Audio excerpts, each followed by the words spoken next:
ప్రభునందు ప్రియ పరిశుద్ధ దేవుని కుమారులారా, దేవుని కుమార్తెలారా, యేసుక్రీస్తు నామములో మీ అందరికీ వందనాలు, దేవునికి స్తోత్రాలు. ప్రియులారా, ఇప్పుడు మనం ఆలోచిద్దామండి. అపోస్తులు ఎవరి గురించి చెప్పారు?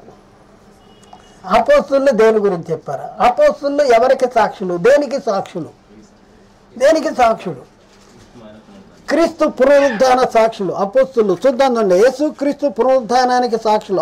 అపోస్తులు బాహుబలముగా క్రీస్తు పునరుద్ధానాన్ని గురించి సాక్ష్యం ఇచ్చినట్లుగా చెప్తున్నారు. అపోస్తుల కార్యము 4వ అధ్యాయము 33వ వచనం. ఇదిగాక అపోస్తులు బహుబలముగా ప్రభువైన యేసు పునరుద్ధానమును బట్టి పునరుద్ధానమును గూర్చి సాక్ష్యం ఇచ్చిరి. ఈ దేని గురించి సాక్ష్యం ఇచ్చారు? అపోస్తులు పునరుద్ధానాన్ని గురించి సాక్ష్యం ఇచ్చారు. పునరుద్ధానాన్ని గురించి సాక్ష్యం. ఎందుకు సాక్ష్యం పునరుద్ధానాన్ని గురించి ఇచ్చారో తెలుసుకుందాం. మనం ఎందుకు పునరుద్ధానాన్ని గురించే సాక్ష్యం ఇచ్చారో కూడా తెలుసుకుందాం. అయితే వాళ్ళు దేని గురించి సాక్ష్యం ఇచ్చారో ఇప్పుడు మనం ఆలోచిద్దాం. అపోస్తుల కార్యము 2వ అధ్యాయము 23-24 వచనాలు. అపోస్తుల కార్యాలు 2వ అధ్యాయము 23-24 వచనాలు. దేవుడు నిశ్చయించిన సంకల్పమును ఆయన భవిష్యత్ జ్ఞానమును అనుసరించి అప్పగింపబడిన ఈయనను మీరు దుష్టుల చేత సిలువ వేయించి చంపితిరి. మరణము ఆయనను బంధించుట సాధ్యము గనుక దేవుడు మరణ వేదనను తొలగించి ఆయనను లేపెను. చూడండి, మరణ వేదనను తొలగించి ఆయన లేపాడు. మీరు దుష్టుడి చేత ఆయన్ని సిలువ వేయించి చంపితిరి.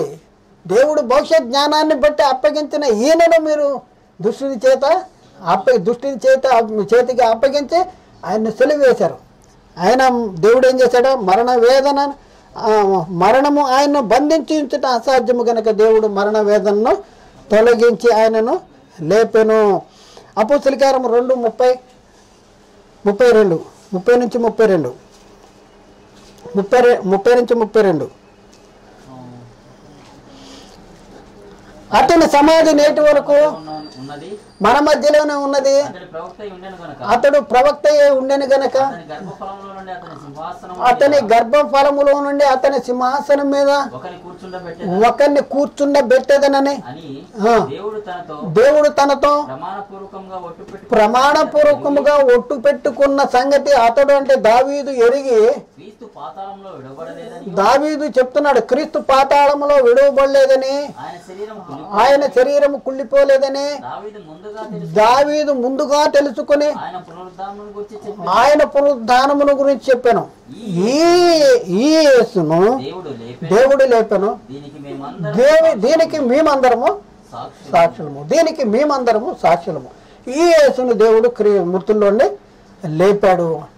అయితే వీళ్ళు ఒక అద్భుతమైన సంగతి చెప్పాడు ఇక్కడ పేతురు. ఏం చెప్తున్నాడంట? క్రీస్తు పునరుద్ధానాన్ని గురించి ముందుగా చెప్పాడు అనేసి ఒక ఆయన గురించి చెప్తున్నాడు. ఎవరిని గురించి చెప్తున్నాడు? దావీదును గురించి చెప్తా ఉన్నాడు. దావీదు క్రీస్తుకి ఎన్ని వేల సంవత్సరాల ముందుడు? ఇంచుమించు 1000 సంవత్సరాల ముందుడు. అంటే ఇంచుమించు క్రీస్తుకి 1000 సంవత్సరాల ముందు జీవించిన దావీదే క్రీస్తు పునరుద్ధానాన్ని గురించి సాక్ష్యం ఇచ్చేసాడు, చెప్పేశాడు. ఈ క్రీస్తు పునరుద్ధానం అయిన తర్వాత ఆయనతో ఉన్నటువంటి శిష్యులు కానీ, మరి ఆయనతో పరిచయం ఉన్నటువంటి ఆ స్త్రీలు కానీ అసలు క్రీస్తుని నేను పునరుద్ధానం అవుతానని తానే స్వయముగా చెప్పుకున్నా కూడా ఆయన్ని నమ్మారా అంటే నమ్మలేదు. కానీ ఇక్కడ క్రీస్తు పునరుద్ధానం అయిన తర్వాత అపోస్తులు ఎవరి గురించి చెప్పారు?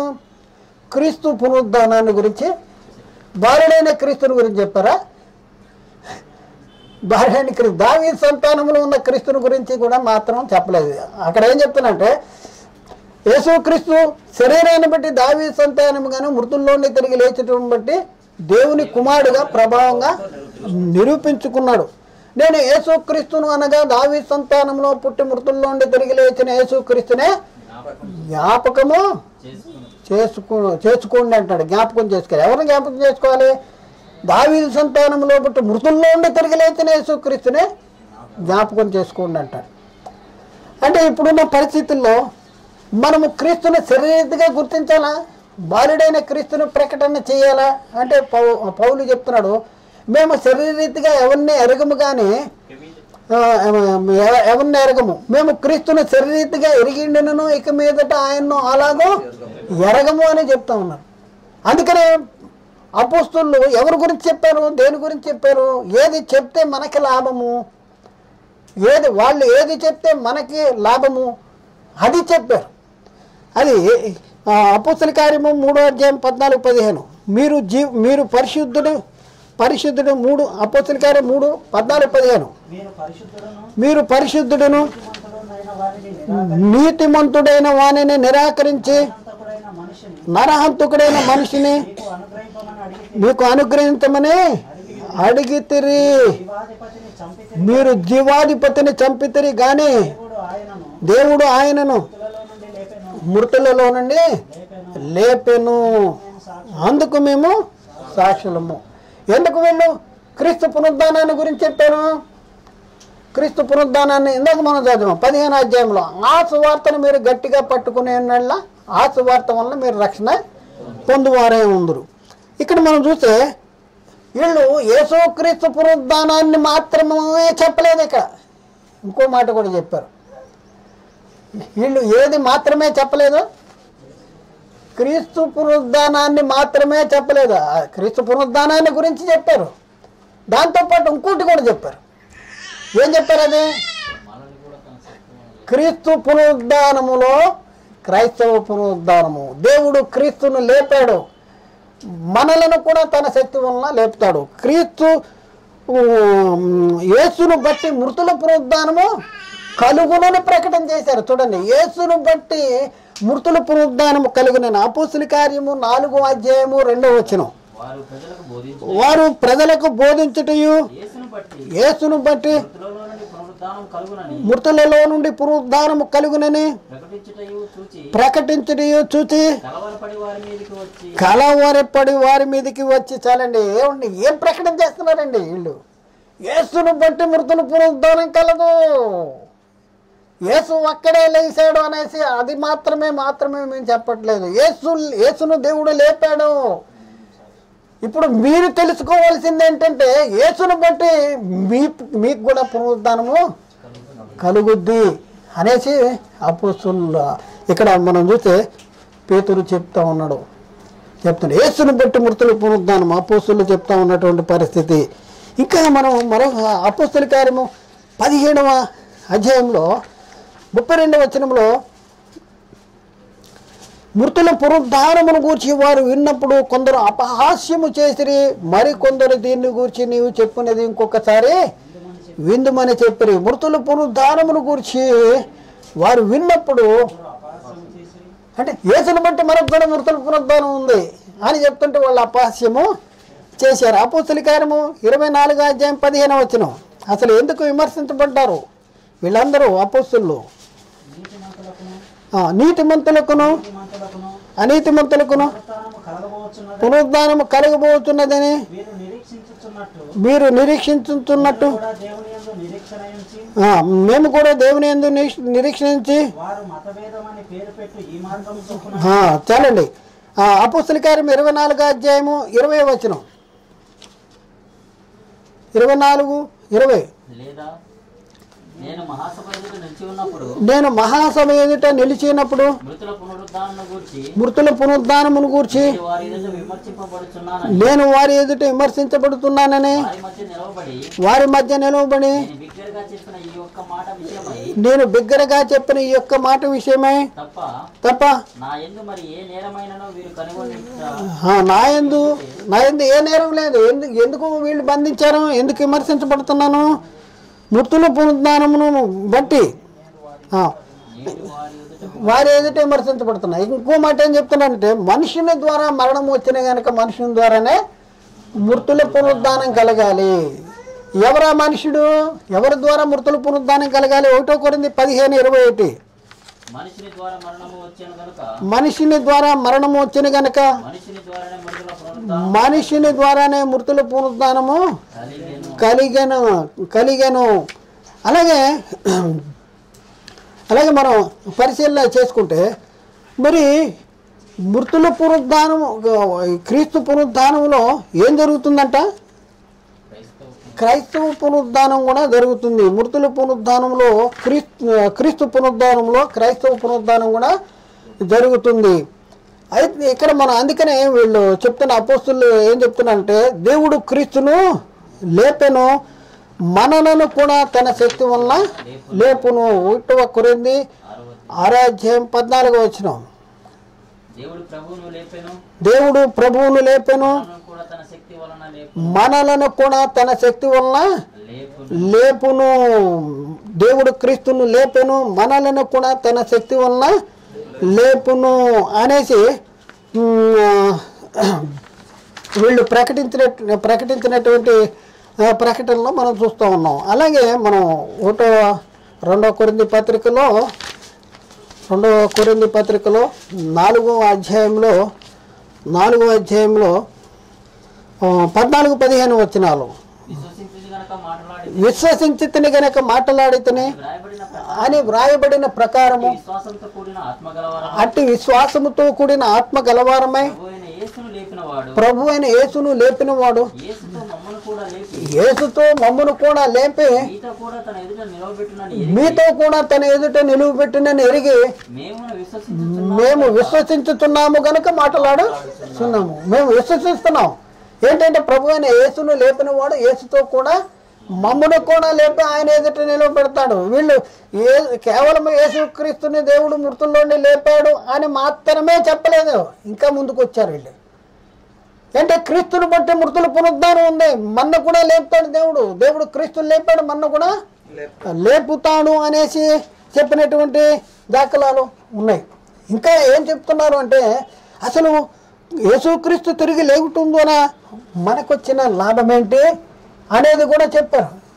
మనకి లాభం ఏంటి, క్రీస్తు పునరుద్ధానం వలన మనకు లాభం ఏంటి, క్రీస్తు పునరుద్ధానము పొందకపోతే మనకు నష్టం ఏంటి, ఇవి కూడా చెప్పినటువంటి దాఖలాలు మనం చూస్తున్నాం. 1 పేతురు పత్రిక 1:4 మృతులలో నుండి యేసుక్రీస్తు తిరిగి లేచుట వలన జీవముతో కూడిన నిరీక్షణ మనకు కలుగునట్లు, జీవంతో కూడిన నిరీక్షణ వచ్చింది. ఆ నిరీక్షణ ఎలాంటిదంటే అక్షయమైనది, నిర్మలమైనది, వాడబారిందైన స్వాస్యము మనకు కలుగునట్లు ఆయన తన విశేష కనికరము చొప్పున మనలను మరలా జన్మింపజేశాడు. మరొకటి ఏంటంటే 1వ దశలోనికి 5వ అధ్యాయము 10వ వచనంలో మనం చూసుకుంటే, మనము మేలుకొని ఉన్నను నిద్రపోవచ్చున్నను తనతో కూడా జీవించిన నిమిత్తము ఆయన మన కొరకు మృతి పొందెను. ఆయన మనం మేలుకొని ఉన్నా నిద్రపోతున్న తనతో కూడా జీవించిన నిమిత్తము ఆయన మన కొరకు మృతి పొందెను. అలాగే రోమపత్రిక 4వ అధ్యాయం 25వ వచనంలో ఆయన మన అపరాధముల నిమిత్తమే అప్పగించబడి మనలను నీతిమంతులుగా తీర్చడానికి తిరిగి లేచాడు.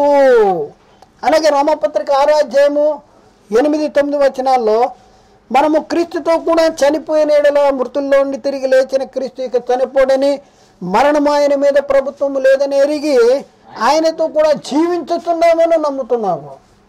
చూడండి, క్రీస్తు పునరుద్ధానము వలన మనకు లాభం ఏంటంటే మృతి పొందిన తిరిగి లేచిన యేసుక్రీస్తు చనిపోడు.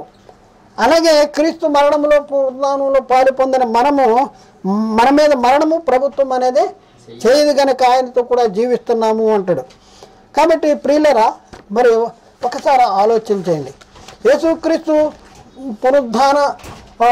పునరుద్ధానం వల్ల మనకి లాభం ఏంటి అనేది మనం నేర్చుకున్నాం. మరి నష్టం కూడా ఉందా? క్రీస్తు పునరుద్ధానం అవ్వకపోతే మనకు కలిగే నష్టం ఏంటి అనేసి మనం పరిశీలన చేస్తే, అసలు క్రీస్తు పునరుద్ధానము పొందలేదు అని చెప్పేవాళ్ళు ఆదినాల్లో కూడా చాలామంది ఉన్నారు. క్రీస్తు పునరుద్ధానం పొందలేదు అనేసి చెప్పేటటువంటి వాళ్ళు కూడా ఆదినాల్లో చాలామంది ఉన్నారు అనేసి లేఖనాలు చెప్తున్నాయి. అపోస్తలుడైన పౌలు ఆయన సొంత అనుభవంతో మాట్లాడుతున్నమాట. పౌలు ఏం చెప్తున్నా అంటే, క్రీస్తు మృతుల్లో ఉండి లేపబడి ఉన్నాడనే నేను చెప్తా ఉన్నాను. కానీ క్రీస్తు మృతుల్లో నుండి లేపబడి ఉన్నాడని నేను చెప్తా ఉంటే మృతుల పునరుద్ధానం లేదని మీరు ఎలా చెప్తా ఉన్నారు అనేసి ఒక క్వశ్చన్ వేస్తున్నాడు. 1 కొరింథీ పత్రిక 15వ అధ్యాయము 12వ వచనం కాడి నుంచి మనం చూద్దాం. క్రీస్తు మృతులలో నుండి లేపబడి ఉన్నాడని ప్రకటించబడుతుండగా మీలో కొందరు మృతుల పునరుద్ధానము లేదని ఎలాగో చెప్పుతున్నారు. మృతుల పునరుద్ధానము లేని ఎడల ఏంటంటే మృతుల పునరుద్ధానం లేదని చెప్తున్నారు. వీళ్ళు లేపలేదు అని చెప్తున్నారు. మృతుల పునరుద్ధానము లేని ఎడల క్రీస్తు కూడా లేపబడి ఉండలేదు. మరియు క్రీస్తు లేపబడి ఉండని ఎడల చూడండి, మేము చేసే ప్రకటన కూడా వ్యర్థమే. ఏంటి మీ విశ్వాసం కూడా వ్యర్థమే. దేవుడు క్రీస్తును లేపనని ఆయనను గూర్చి మేము సాక్ష్యము చెప్పుచున్నాము కదా. మృతులు లేపబడని ఎడల దేవుడు ఆయనను లేపలేదు గనక మేమును దేవుని విషయమై అబద్ధపు సాక్షులుగా అగపడుచున్నాము. చూడండి, చాలా జాగ్రత్తగా వినాలి. మృతులు లేపబడని ఎడల క్రీస్తు కూడా లేపబడలేదు. క్రీస్తు లేపబడని ఎడల మీ విశ్వాసము వ్యర్థమే, మీరింకను పాపములోనే ఉన్నారు. అంతేకాదు క్రీస్తు నందు నిద్రించిన వారు నశించిరి. చూడండి, ఎంత భయంకరమైనటువంటి బోధ మొదటి శతాబ్ద కాలంలో జరిగింది అనేది మనం ఒకసారి పరిశీలించాలి. మృతుల పునరుద్ధానం గతించి లేదు అనేవాళ్ళు కొంతమంది ఉంటే, గతించిపోయింది ఇంకా భవిష్యత్తులో లేదు అనేవాళ్ళు మరి కొంతమంది ఉన్నారు. 2 తిమోతి పత్రిక 2వ అధ్యాయము 18వ వచనంలో 2 తిమోతి 2:18వ వచనంలో మనం చూసుకుంటే ప్రియులారా, అక్కడ వారు పునరుద్ధానము గతించనని చెప్పుతూ సత్య విషయంలో తప్పిపోయి కొందరు విశ్వాసమును చెరుపుతున్నారు. ఎవరు వాళ్ళు? ముందు నుంచి చదవండి, ముందు వాక్యం చదవండి. వారంటే ఎవరు? ఇవన్నీ అదే ఉందా అక్కడ లేదా? 2 తిమోతి 2:15 నుంచి కొరుకు పుండు ప్రాకినట్టు వారి మాటలు ప్రాకును వారిలో హుమేనును ఫిలేతు ఉన్నారు. ఎవరు పునరుద్ధానం గతించిపోయిందని చెప్పేవాళ్ళు? హుమేను ఫిలేతు ఉన్నారు.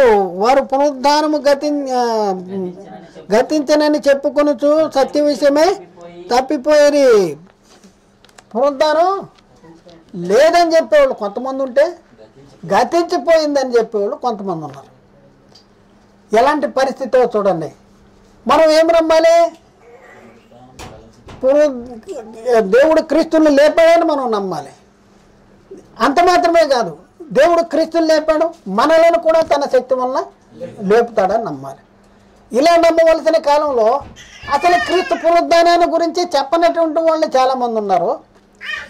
ఈరోజు అసలు అంటే సువార్త చెప్పట్లేదు, లోకంలో ఉన్న సంగతులు అన్నీ చెప్పేస్తున్నారు.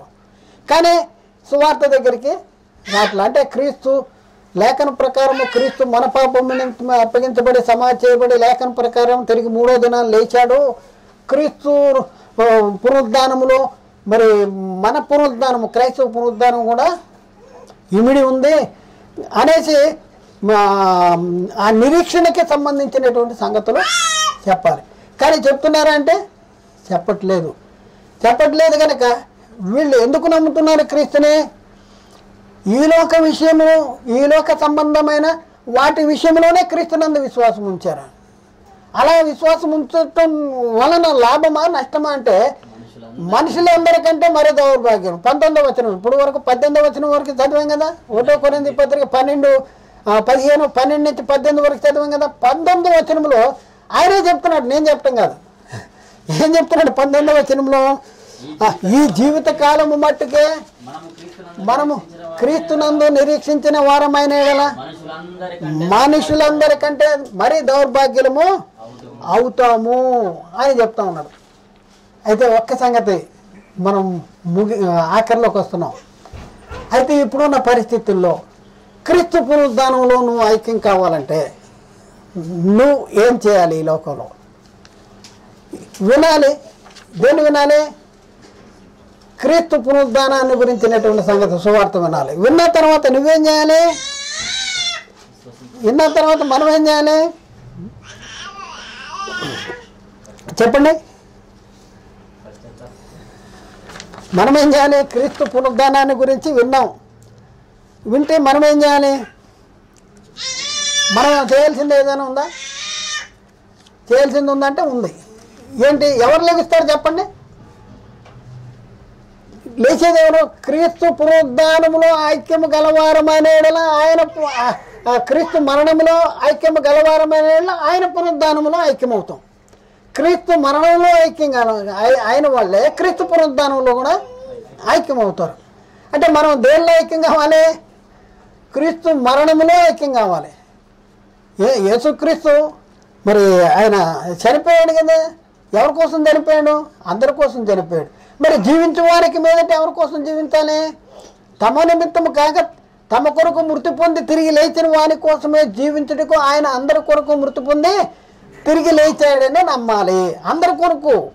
కాబట్టి ఆయన కోసం మృతి పొంది తిరిగి లేచిన వాని కోసమే మనం జీవించాలి. అందుకని పౌలు ఏమంటాడు? జీవించేది నేను కాదు, క్రీస్తే నా యందు జీవించుతున్నాడు. నేను ఇప్పుడు శరీరమందు జీవించుతున్న జీవితము నా కొరకు కాదు, కానీ నా కొరకు తను తాను అప్పగించుకున్న దేవుని కుమారుడైన క్రీస్తు కోసమే జీవిస్తున్నాను అంటాడు. కాబట్టి ఏం చేయాలి మనం? ఆయన పునరుద్ధానంలో పాల్గొనడం కావాలంటే ఈ లోకాన్ని సంపాదించుకోవాలా, మేడలు కట్టుకోవాలా, మిద్దెలు కట్టుకోవాలా? పౌలుకి గొప్ప ఆశ ఉంది. ఏంటంటే ఏ విధము చేతనైనను నాకు మృతుల్లో ఉండి పునరుద్ధానము కలగవలనని ఆయనను ఆయన పునరుద్ధాన బలము ఎరుగు నిమిత్తము ఆయన శ్రమలలో పాలువాడవుటే ఎట్టుదో ఎరుగు నిమిత్తమును అని చెప్తా ఉన్నాడు. ఎక్కడ? కొలసి ఫిలిప్పీ పత్రిక 3వ అధ్యాయము 10వ వచనం. ఏ విధము చేతనైనను మృతులలో నుండి నాకు పునరుద్ధానము కలిగి ఉన్నని ఆయన మరణ విషయంలో సమాన అనుభవము గలవాడనై ఆయనను ఆయన పునరుద్ధాన బలము ఎరుగు నిమిత్తము ఆయన శ్రమలలో పాలువాడ నవ్వుట ఎట్టిదో ఎరుగు నిమిత్తమును సమస్తమును నష్టపరుచుకుని వాటిని పెంటతో సమానముగా ఎంచుకొనుచున్నాను. చూడండి, పునరుద్ధానం కావాలి. క్రీస్తు పునరుద్ధానంలో పాలువాడు కావాలి. పాలువాడు కావాలంటే ఏం చేయాలి? పోయి చేసుకోవాలా? ఆయన పేరు చెప్పుకుని మేళ్ళ కట్టుకోవాలా, మిద్దెలు కట్టుకోవాలా, కోటలు కట్టుకోవాలా, ఆడి కార్లు కావాలా? నీకు ఏం కావాలి? ఎలా సేవ చేశారు? ఏసీల్లో కూర్చొని సేవ చేశారు అపోస్తలులు. చలి దరిద్రము చలితోనూ దిగంబరత్వంతోనూ పిడిగుద్దులతోనూ స్వజనం వల్ల పరజలం వల్ల సముద్రము వల్ల ఆపదలు ఎన్ని సమస్యలు ఉండే వాళ్ళు సేవ చేస్తే నువ్వు వచ్చి ఈరోజు నేను కోట కట్టుకుంటా, మేడలు కట్టుకుంటా, మిద్దెలు కట్టుకుంటాను అనేసి నాకు నువ్వెక్కడ వెళ్తావు పరలోకం? నీకు పరలోకం ఎవడిస్తారు చెప్పు? నువ్వు ఎవరి కోసం కష్టపడుతున్నావు? అయితే ఒక సంగతి జరగాలి. నువ్వు క్రీస్తు మరణంలో నువ్వు పాలు పొందాలి. క్రీస్తుతో కూడా నువ్వు సిలువ వేయబడాలి. జీవించేది నేను కాదు, క్రీస్తునే నా యందు జీవిస్తున్నాను. క్రీస్తు యేసు సంబంధులు శరీరము దాని ఇచ్చులు దురాశలకే సిలువ వేయబడాలి. క్రీస్తు సిలువ ఎందు తప్ప మరి దేని ఎందు నేను అసహింపకుందును గాక. ఎందుకంటే దాని వలన నాకు లోకానికి నేను సిలువ వేయబడి ఉన్నాము అంటాడు. అలా సిలువ వేయబడాలి. ఆయన మరణంలోనూ ఆయన పునరుద్ధానంలోనూ పాలువారు కావాలి. మరణంలోనూ పునరుద్ధానంలో పాలువారు ఎక్కడ అవుతున్నాము? ఈ అనుభవం ఎక్కడొస్తుంది? బాప్తిజంలో వస్తుంది. ఈ అనుభవం మనకు ఎక్కడొస్తుంది? బాప్తిజంలో వస్తుంది. బాప్తిజంలో క్రీస్తు మరణంలో పాలు పొందుతున్నాం. బాప్తిజంలో క్రీస్తు పునరుద్ధానంలో పాలు పొందుతున్నాం. ఈ క్రీస్తు పునరుద్ధానంలో ఐక్యం కలవారం అయితేనే వాళ్ళనే యేసుక్రీస్తు రెండవసారి వచ్చినప్పుడు లేపుతాడు. లేపడు. అయితే తీసుకునే బాప్తిజం కరెక్ట్ అయిందిగా ఉండాలి. తత్తర బాప్తిజాలు తీసుకుంటే రాదు. వాళ్ళ జీవితాలే సరిగ్గా ఉండవు. వాళ్ళ దగ్గర వెళ్ళి బాప్తిజాలు తీసుకుంటారు. చూడండి, వాళ్ళ మాటలే వాళ్ళకి మనసాక్ష్యం ఉండదు. వాళ్ళకి మాటలే సరిగ్గా రావు. వాళ్ళకి బైబిలే తెలియదు. వాళ్ళ దగ్గర వెళ్ళి బాప్తిజం తీసుకున్నారు. అసలు బాప్తిజం ఏ నామంలో తీసుకోవాలో అనేది కూడా తెలియదు. యేసుక్రీస్తు ఎవరని కూడా తెలియదు. యేసుక్రీస్తు దేవుని కుమారుడని కూడా వాళ్ళు నమ్మరు. అలాంటి వాళ్ళ దగ్గర బాప్తిజాలు తీసుకుని మేము బాప్తిజాలు తీసుకుని అయిపోయిందని సంకలు కొట్టుకుంటున్నారండి. తెలుసుకోవాలి. ఏం తెలవనా ఒక ముసలమ్మ ఒక ఊరు నుంచి ఇంకొక ఊరు వెళ్ళాలంటే బస్ స్టాండ్లో దింపేస్తే ఏమడుగుద్ది? అయ్యా ఈ బస్సు ఎక్కడికి వెళ్తుంది అయ్యా, ఈ బస్సు ఎక్కడికి వెళ్ళద్దు అయ్యా అంటది. అడుగుద్దా?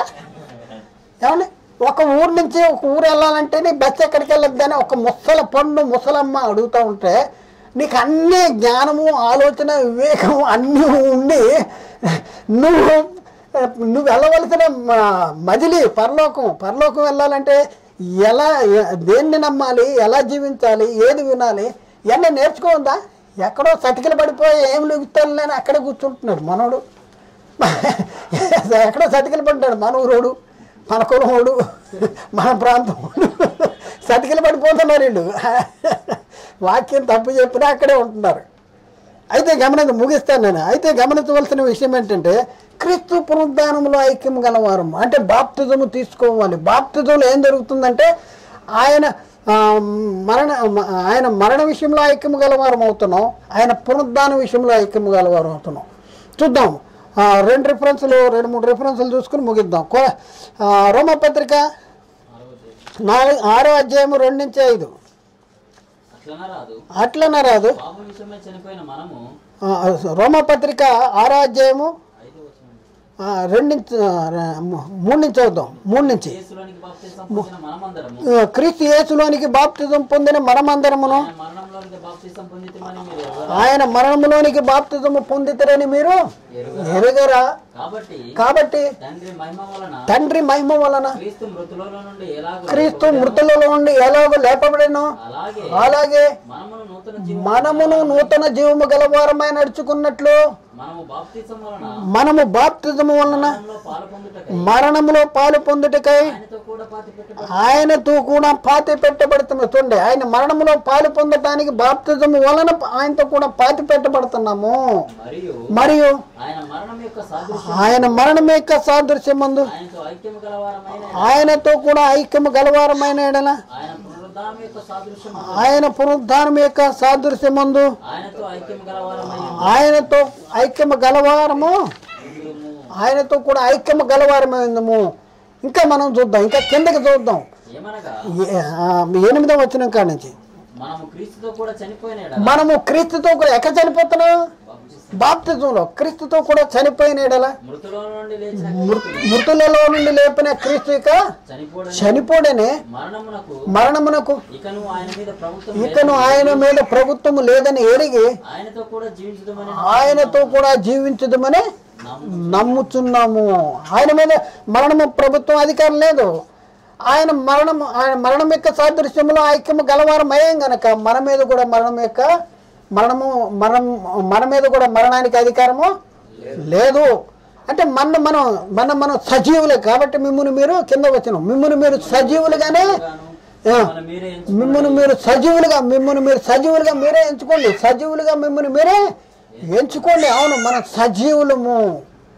సజీవులము. ఎందుకంటే దేవుడు క్రీస్తుని లేపాడు మన కూడా తన శక్తి వల్ల. అసలు ఈ మృతుల్లో ఈ నిద్రించిన వారిని గురించినటువంటి నిరీక్షణ అనేది ఎప్పటి వరకు లేదు? క్రీస్తు పునరుద్ధానం వరకు లేదు. అయితే క్రీస్తు పునరుద్ధానం తర్వాత ఏమొచ్చింది?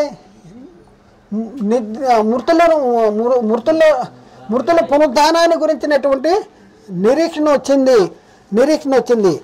అందుకనే మనం ఏం తెలుసుకోవాలి? ముఖ్యంగా క్రైస్తవులుగా ఉన్న మనము అంటే అందరికీ చెప్పాలి. అసలు మనకి ఏది తెలిసి ఉండాలి? మనకు తెలుసుంటే కదా ఇతరులకి చెప్పేది. పౌలు చెప్తున్నాడు చూడండి, మొదటి దశలోనిక 4వ అధ్యాయము 15వ వచనం కాడి నుంచి 13వ వచనము 13 నుంచి, సహోదరులారా నిరీక్షణ లేని ఇతరుల వలె చూడండి. ఎవరు దుఃఖపడతారు? చచ్చిపోయిన వాళ్ళ దగ్గర కూర్చుని ఏడుస్తూ ఉంటారు, లబలబా మొత్తుకుంటూ ఉంటారు. ఎవరు ఏడవాలంట? నిరీక్షణ లేని వాళ్ళు ఏడవాలి. ఇప్పుడు మనకి నిరీక్షణ ఉందా?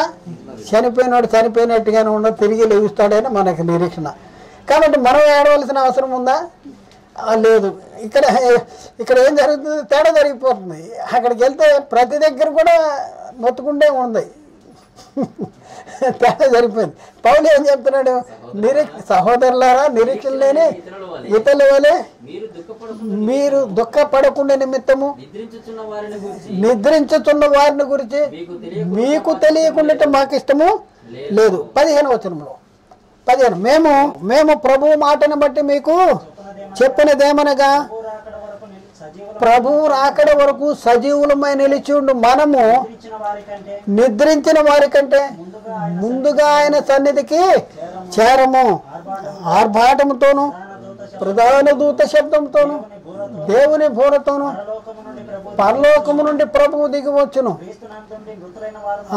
క్రీస్తునందుండి మృతులైన వారు మొదట లేతురు. ఆ మీదట సజీవులమై నిలిచిండు మనము వారితో కూడా ఏకముగా ప్రభువును ఎదుర్కొంటకు ఆకాశ మండలమునకు మేఘముల మీద కొనుపో బడుదుము.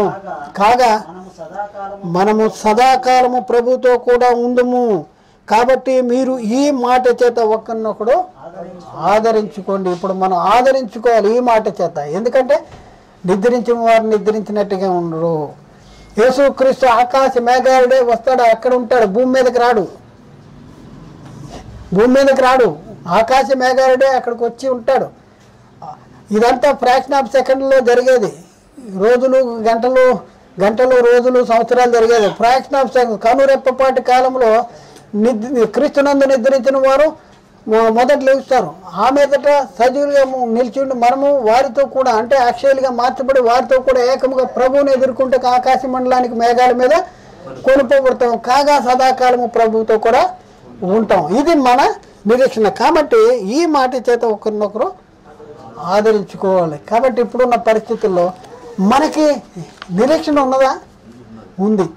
నిరీక్షణ ఉందని చెప్పుకుంటున్న వాళ్ళు బండల గడికి ఎందుకు వెళ్తున్నారు? సజీవుడైన వాడిని మీరు ఎందుకు మృతుల్లో వెతుకుతున్నారు? ఎంత భయంకర భ్రష్టత్వంలో ఉన్నారండి వీళ్ళు. వాళ్ళు భయంకర భ్రష్టత్వంలో ఉండి వాళ్ళ కడుపు కోసం అనేక మందిని తీసుకెళ్ళి బొందల గడికి తీసుకెళ్తున్నారండి. ఎంత దేవుని శాపము వీళ్ళ మీద ఉందో ఒక్కసారి ఆలోచించేయండి. ఇప్పుడున్న పరిస్థితుల్లో అందులో ఏమైనా ఉన్నా? ఏముందండి అందులో?